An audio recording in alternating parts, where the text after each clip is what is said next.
I said, what I'm starting to see is that jealousy, hate, and envy is being disguised in jokes. I said, that's what I'm seeing. Y'all know why are they out here saying that Shannon Sharpe is coming out to expose Katt Williams for ruining his life and his career? Even though it's only been 2 months since Shannon and Katt dropped their explosive interview, they are still causing a lot of drama and controversy in the comedy community. At first, it was Katt being praised by fans but being dragged by other comedians for trying to embarrass and humiliate black comedians by speaking on them. But now the attention has shifted towards Shannon because people are now accusing him of using his platform to take down black men and claiming that he's anti-black. Yeah, well, of course, Shannon is not about to go down alone, and he is now pushing the drama back to Katt, claiming that Katt is the guilty party here. But not only that, he is also allegedly dragging Katt for filth, claiming that Katt's antics have ruined his career for good. Yeah, I don't know about all this drama, y'all, but y'all come on in the room because the tea is getting a little sassy. Well, Club Shay Shay is getting messier and messier. It's almost like Wendy Williams didn't go anywhere. She just got a weight set. Y'all, it's almost been about 2 months since Katt Williams dropped his epic interview with Shannon Sharpe, and it still has everybody in the industry gagged. The video has more than 60 million views on YouTube, so y'all know it was a major hit, so y'all know it had the internet buzzing. And being that it has been 2 months, you think that people in the industry who were offended would have gotten over themselves and moved on from the drama, right? Well, it seems like that's not really the case, because while fans are super gagged over this, he's still getting dragged over this. Not only is he getting dragged, but Shannon is now transferring that aggression to Katt Williams and accusing Katt of being the reason that he's getting so much hate, even going as far to accuse Katt of trying to ruin his life and career. Now, this situation has been going on since the moment the podcast dropped, but it was mostly Katt getting all the smoke and the hate from the other comedians and entertainers. The reason for this is that Katt spilled a whole lot of tea on celebrities, especially comedians in his work class, and for obvious reasons, the comedians didn't like it. A lot of folks felt like he was trying to embarrass his fellow black comedians, and they didn't like that. But if we're being honest, Katt really went in hard on some of these comedians. And some people even felt like he was giving off hater energy, especially because his career hasn't been going as smoothly these past couple of years. So they felt like the reason he was going in so hard is that he was being low-key jealous and hating. Now, one of the first celebrities he went in on was Cedric the Entertainer, and Katt dragged Cedric, accusing him of stealing jokes from other celebrities and then passing them off of his own. Nobody knows why liars lie, and that's why I had to come on the program. Cedric did the same thing. Cedric told you when you asked him, did you steal Katt Williams' joke? Yeah. He said, it don't line up. How it don't line up that I did it on TV in 2018? You came to see me at the Comedy Store do it in 2019 and then did it on the Kings of Comedy. Like, what doesn't line up? This is a televised joke that Mark Curry helped me punch up and get to the level that it was. He then called Cedric out for being a fraud because he didn't write his own jokes. Instead, he stole jokes or depending on other people to write jokes for him. Cedric's sitting here telling you why he ain't a movie star. He over here look like a walrus. You didn't say nothing. He can't even get his arms off his stomach sitting over here. Why I'm not a movie star. What? It's a situation. He never wrote anything. Remember, when Cedric the Entertainer starts, he's supposed to be singing, dancing, and telling jokes. That's why he's called the Entertainer. Right. We found out he can't sing, can't dance, and doesn't write jokes. He did 4 comedy specials. They're so bad, Shannon, they're not available on Netflix or Tubi. Can I say that again for the audience? They're so bad that they're not available on Netflix or Tubi. You don't think Cedric's a good comedian? Now, for obvious reasons, Cedric did not appreciate Katt Williams calling him out like that, so he slammed Katt on Instagram saying, revisionist history. Regardless of whatever Katt's opinion, my career can't be reduced to one joke Katt Williams claims is his. I've been in over 40 movies. My specials and brands speak volumes about who I am. The people I have put on include Cat in the Hat at the Gibson Amphitheater. And all that tough talk is corny as F. I'm a grown man. And none of that stuff gonna go like you think. You do you, and I got this over here. But Cedric was not the only one who tried to come back for Katt, because Kevin Hart also tried to drag Katt on social media, calling Katt out for being a clown who should be in a circus. Again, it's not hard to blame Kevin, because Katt also called him out for being a fraud who also stole jokes and was an industry plant. Now, Katt claimed that Kevin was a fraud who pretended that he was super successful when he's really not. Katt claimed that Kevin had faked a lot of things in his career, like the fact that he is not as successful as he pretends to be, and it's all smoke and mirrors. In 15 years in Hollywood, no one in Hollywood has a memory of going to a sold-out Kevin Hart show, there being a line for him ever getting a standing ovation at any comedy club. He already had his deals when he got here. Have we heard of a comedian that came to LA and in his first year in LA, he had his own sitcom on network television and had his own movie called Soul Plane that he was leading? No, we've never heard of that before that person or since that person. What do you think a plant is? Now, to be fair, Katt coming for Kevin was not exactly out the blue because these two have been beefing for as long as we can remember. It started when Katt was speaking out about how the industry blackballed him for speaking his truth, talking about how the industry blackballed him for being a truth teller. But for some reason, this must have rubbed Kevin the wrong way because he went on the Breakfast Club and claimed that Katt Williams had gotten blacklisted because he was addicted to drugs and was impossible to work with. Of a payback for Kevin's words. But Kevin was not having it because he clapped back, calling Katt a clown, better who belonged to a circus. Hey, Kev, you didn't say nothing to Katt Williams when he did a 3-hour interview talking slow yesterday. You didn't put a shot clock on him. Do you entertain the circus or do you watch it, Hart? Which one do you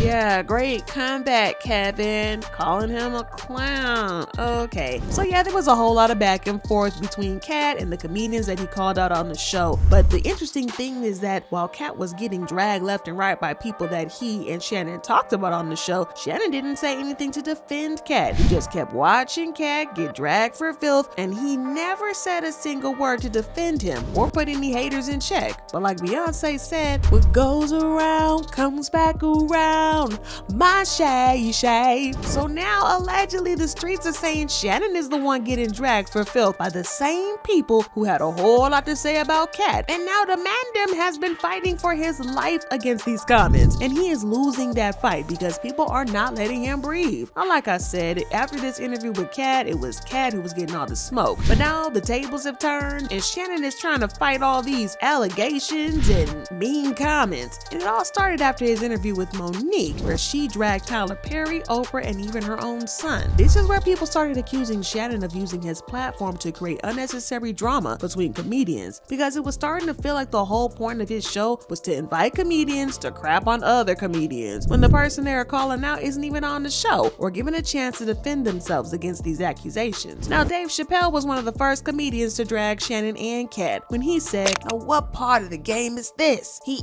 ate the ninjas. He didn't say anything about any of these white boys. None of these white boys function like that. Katt is one of the best painters in the game. So why are you drawing ugly pictures of us? Stop. Hurt people, but I'm a hurt person that never hurt people. He does it all the time." Dave also accused him of trying to ruin the livelihoods of his fellow black men. And he said, "If I told my story, it would break your heart. I lost everything and never ever told on anybody. And he is acting like the arbiter of truth." Katt, listen, I F with Katt hard, but D-Ray, tell me what part of the game F's up another ninja's paper? What part of the game is telling on another ninja? And it was like once Dave opened up that conversation, it was all anybody else could talk about, because that's when people started to stop talking about Katt and started talking about Shannon's role in this whole thing. People felt like he was deliberately bringing on controversial comedians to speak on other comedians because he knew that it was gonna get him all those views. And it worked, because his interviews with Katt and Monique turned out to be the most viral interviews that he had ever done, and the most viewed also. So if his plans were for views, that certainly worked. I mean, y'all know that there's nothing people like more than drama, controversy, and accusations. Because like many of us, we lives for the drama. So, I mean, I'm not exactly mad at him. It's got me some views. But however, other comedians have been voicing their discontent, like D.L. Hughley, who accused Shannon of being messy and helping his guests spread lies and false narratives about the people they talked about. Well, Club Shay Shay is getting messier and messier. It's almost like Wendy Williams didn't go anywhere. She just got a weight set. So Monique was on. Every time I see Monique these days, she's on doing some greasy ass video with her and her daddy complaining about something or working out. I don't know nobody that work out that much and gain weight unless every crunch you do has got Captain in front of it. But apparently she goes on Club Shay Shay and tells the story about how she came on my radio show and I wasn't there at the time. But things started to really get messy when Mike Epps threw some shade at Shannon during one of his comedy shows and claimed that Shannon had been begging him to come on Club Shay Shay, but he declined because he was suspected that Shannon might be on the down low and didn't want any awkward propositions. That nigga Shannon Sharpe called me trying to do an interview. I said, no, Medea, I ain't doing no interview. So you can sit across from me and look at my balls. I'll sit down, nigga. Thought he was gonna attack Katt. That shit is called Shay Shay. Telling you. Put a wig on that. Tell me if that ain't my Medea's sister. They exposing every motherfucker. They got TD Jakes up. Now that's up. All that money that they got from God, and they done came out on him. Well, y'all know Shannon was not having any of that. He called Mike out for trying to use his name for clout. Shannon denied ever sliding into Mike's DMs or begging him to come on Club Shay Shay. In fact, he flipped that script, claiming that it was actually Mike Epps who was the one desperate to get on the show. It was clear that Mike Epps was actually chasing clout because he then went live to admit that he had blatantly lied about Shannon begging him to be on the show. Admitted that he was the one who actually DM'd Shannon about being on Club Shay Shay. Mike Epps also claimed that he was not finna be fighting Shannon Sharpe and was instead going to be going straight for the pew pew pew, if you know what I mean. Wait a minute. Now I know Shay Shay. I don't know what grown ass man got a name named Shay Shay, but I know this grown man is not mad at me. So many people talk crazy about you. They was on Saturday Night Live talking about you, imitating you, but now you want to fight me? Now, I'm not gonna lie, I did DM you to get on the show. But I DM'd you to get on the show because you brought my name up when you was sitting there with Katt. And you was trying to get him to talk crazy about me, but he didn't, okay? Now, second of all, talking about pulling up on me. You gonna be an all-star, I'm gonna be at the all-star in my hometown. And I'm gonna see you, all right? I'm gonna see you, brother. And I'm just letting you know, I don't be doing no fighting lately. I don't do no fighting. So, you know, it's only one other option. If you don't fight, you do blank, blank, blank, blank, blank, blank. And Ocho, you shut up and go get some eyebrows. You looking like a whole milk dud sitting there agitating. We watched the white boy kick your ass on TV. So you shut up. And Shay Shay, you did look like Medea sitting there. You was looking zesty. I'm not saying you gay, but you was looking zesty. You look like Big Frida sitting there. You need to take them tight ass shirts off with the muscles. Well, when Shannon heard that, he wasn't having it, and he went live again to clap back at Mike and called him out for being jealous and envious.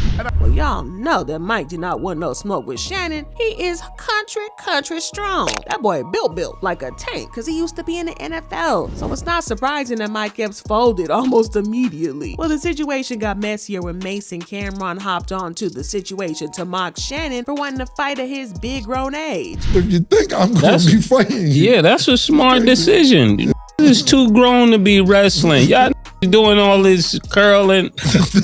Listen. Go ahead if you want. go ahead if you want. Yeah, I see you doing your dips and all that. Go ahead. I know you on set number 8. Go ahead. my point is whether it's Kanye and Shannon. Nigga think he on. Now what they said wasn't that bad, but Shannon was already on the edge because of all the people that had been coming at him. And he decided to read Mase and Betha for filth. Not everybody got something to say. But you notice what, Ocho? Because here's the thing. If you think about it, Ocho, I'm coming up on 4 years of having Club Shay Shay. Yeah. And it's all of a sudden, yeah. Even everybody. I mean, there's this pastor that we're that used to that I guess now he a gangster pastor, All of a sudden, talking about he wants somebody to pull up. They got them out there now. Hey, now all of a sudden, I mean, he gonna do so much. He need to sit his little roly-poly ass down. Well, of course, Mase clapped back at him, calling Shannon out for being anti-black, pointing out how Shannon has all this energy for black people, but it's crickets from him when a white man tries to come for him. You call yourself coming at me, right? You want to be aggressive with me, right? Listen, you showed poise, respect, wherewithal, resolve, compassion, reverence for Skip Bayless. Why are you so aggressive anytime somebody black say something? The man said, put your glasses on, and you put your glasses back on. Well, I'm not gonna lie, Mase did have a point there because Shannon does seem to treat white people with a lot more respect. That's the same thing Dave Chappelle was saying about his interview with Katt Williams. Now, Dave pointed out how Katt and Shannon only went in on black artists and completely left white people out the conversation, and he accused them of villainizing their fellow black man. Well, in true Shannon Sharpe fashion, he is now throwing another black man under the bus because he allegedly is claiming that Katt is to blame for this messy interview, claiming that he was in charge of the interview. He claimed that Katt was low-key the one controlling the flow of the interview, and he just asked follow-up questions based on things that Katt said. But I mean, if you saw the interview, that's pretty much how it went, so it's a little unfair that Shannon's getting all the smoke because he was just doing his job as an interviewer. He didn't force Katt to spill all that tea, and he certainly didn't force Katt to say the things that he said, so if anybody should be dragged, it's still Katt. But according to an insider, Shannon has been complaining about how Katt has been ruining things for him, and how his show is now seen as something of a circus. It's going to be hard for him to get anybody worth their salt on his show again, and apparently it's all Katt's fault. Well, of course the streets have been talking, and they've been having some opposite opinions on this, and fans have been leaving comments like, the machine is upset with Shannon Sharpe for allowing Katt and Monique to upset the status quo. They are trying to cancel Shay Shay because too much truth has been told. His ratings are through the roof, and some of these other podcasters and broadcasters can't compete. They are hating point blank and period. The best thing about Shannon Sharpe's platform is that we can once and for all stop saying that women gossip more, cause that's a messy man right there, boy. And Shannon Sharpe is becoming messy, but y'all got to let me know what you think about this. Do you really think that Katt is out here ruining Shannon's career after their interview? Drop your thoughts and comments below, and then check out this next video.